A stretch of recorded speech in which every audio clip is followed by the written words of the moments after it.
එතකොට මේ ඊශාන දිග මෝසම් කාල පරිච්ඡේදය තුලදී ඉගුරුන් සහිත වැසි තත්ත්වයන් අන්තර්මෝසම් කාල පරිච්ඡේදයට සාපේක්ෂව අඩු ගතියක් පෙන්වනවා.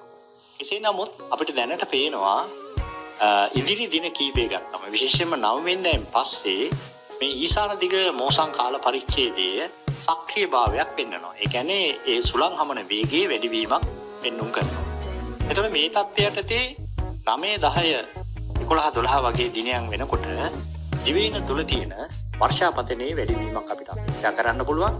මේ වර්ෂාපතනයේ බොහෝ විට අපේක්ෂා කරන්න පුළුවන් වැඩි පැත්ත තමයි උතුරු මැද වයඹ නැගෙනහිර වගේ පළාත්වල සහ ඌව වගේ පළාත්වල ඕනෑම අවස්ථාවක වැසි හෝ ගිගුරු සහිත වැසි තත්ත්වයන් නිර්මාණය වෙනවා.